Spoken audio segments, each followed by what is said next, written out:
আমি বহুত আশা কৰি আছিলোঁ যে বুলবুল চৰাই যুঁজ হ'ব বুলি মই ইতিমধ্যে কৈছিলোঁ।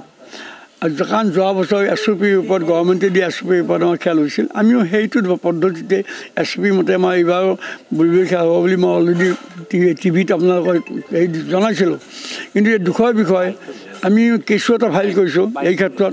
এই কেছটোৰ ক্ষেত্ৰত তেখেতসকলে কেছটো যদি পেণ্ডিং ৰাখিছে, কিন্তু বস্তুটো ৰিজাল্টটো অলৰেডি দিছে। পেণ্ডিং আছে কেছটো, কিন্তু জাজমেণ্ট দিয়া নাই ফুল্লি, কিন্তু পেণ্ডিং থাকিলেও কিন্তু আমি বস্তুটো গম পাইছোঁ যে হাইকোৰ্টে আগতে যিটো জাজমেণ্ট দিছে সেই জাজমেণ্ট মতে থাকিব, আৰু সেইমতে মানে SOPখন কেঞ্চেল কৰি দিছে। আৰু চৰকাৰ গভৰ্ণমেণ্ট এডভকেটকো জনাই দিছে, আৰু পেপাৰতো এইটো ওলাই গৈছে SOPটো কেঞ্চেল কৰা বুলি। যিয়েই নহওক আমি আশা ৰাখিছিলোঁ যে আকৌ এইবাৰ আগৰ দৰে খেল পাতিম, কিন্তু এতিয়ালৈকে গভৰ্ণমেণ্টৰ আমি আশা ৰাখিছিলোঁ গভৰ্ণমেণ্টে আমাক তেনেকুৱা কিবা এটা দিব, এতিয়ালৈকে আকৌ নিদিলে। কিন্তু আমি এনেই গম পালোঁ যে হাইকোৰ্টৰ তৰফৰ যে খেল ষ্ট্ৰিক্টলি এই খেলটোত মানে হেৰি গভৰ্ণমেণ্টক কৈ দিছে যে SOP আপোনালোকৰ যিখন আগৰ SOP আছিল সেই SOPখন হেৰি হ'ল কেঞ্চেল কৰি দিয়া হৈছে, তাত খাৰিজ কৰিছে।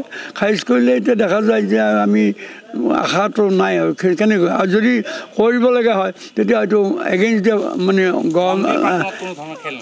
মন্দিৰ প্ৰাংগণত খেল নোহোৱাটো স্বাভাৱিক, কাৰণ হাইকোৰ্টে যে নিৰ্দেশ দিছে, কাৰণ যিনে অৰ্গেনাইজ কৰে, ময়ে অৰ্গেনাইজ কৰে এইটো হেৰি হিচাপে, গতিকে মই এই খেলটো অৰ্গেনাইজ কৰিব নোৱাৰোঁ। জেনেৰেলি এই মন্দিৰ প্ৰাংগণতে হয় দলীয় হিচাপে কৰোঁ, কিন্তু এইবাৰ কৰিব লাগিলে হয়তো এগেইনষ্ট হাইকোৰ্টৰ অৰ্ডাৰ এগেইনষ্টে যাব লাগিব, গতিকে বিভিন্ন ধৰণৰ সমস্যা আহি পৰিব। সেইকাৰণে ফালৰ পৰা এতিয়া আশা কম আৰু সেইটোতো মই নাজানিম, সেইটো মই একদম ক'ব নোৱাৰিম। কিন্তু আমাৰ কথা হ'ল এই জেগাখিনিত খেলিলে এইটো মানে হাইকোৰ্টৰ যিটো হুকুম আছে, নিৰ্দেশনা আছে, তাৰ বিপৰীতে যাব। আৰু সেই ক্ষেত্ৰত মই খেলিলে হয়তো মই এই আইনী ব্যৱস্থা হ'ব পাৰে সেইফালৰ পৰা মোৰ ওপৰত। সেইফালৰ পৰা মই এইটো ক'ব নোৱাৰিম যে ইয়াতে খেলিব লাগিব, গতিকে সেইখিনিয়ে ক'ব লাগিব। নমস্কাৰ, মই শ্ৰী কমল ভাগৱতী হাজো মাধৱ মন্দিৰ। মানে অতি পুৰণি পৰম্পৰাগতভাৱে ক'বলৈ গ'লে সাতামপুৰুষীয়া পৰম্পৰা এটা চৰাই খেল এখন হৈ আছিলে ইয়াত।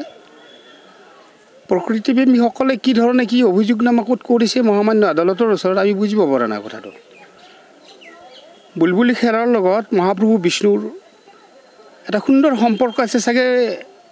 আমাৰ মহাপ্ৰভু বিষ্ণু বুলবুলিসকলৰ লগত গেম খেলে যেনেই লাগে। প্ৰাচীন কালৰ পৰা যেতিয়া আমাৰ মহাপ্ৰভু বিষ্ণুৰ পূজা চলে, সেই পূজাৰ সময়তে বুলবুলি চৰাই বুলি এখন থাপনা আছে, থাপনাখনত প্ৰতিষ্ঠা কৰা হয়, আৰু বুলবুলি চৰাইবিলাকে তাত উমলি থাকে প্ৰাচীন কালৰ পৰম্পৰাগতভাৱে। এতিয়া আমাৰ বুলবুলি চৰাই খেল হৈয়ে আছিল কণ্টিনিউ এনেকৈ, আজি বহুত বছৰৰ পৰা মহামান্য আদালতৰ নিৰ্দেশ মতে বন্ধ হৈ আছে। সেইটোকে আমি বহুত শোক প্ৰকাশ কৰিছোঁ, আৰু লগতে মহামান্য আদালতে যাতে খেলখন হোৱাৰ সুনিশ্চিত এটা নিৰ্দেশনা জাৰি কৰে, তাৰ বাবে আদালতৰ ওচৰত মোৰ কাটৰ অনুৰোধ থাকিল। ধন্যবাদ।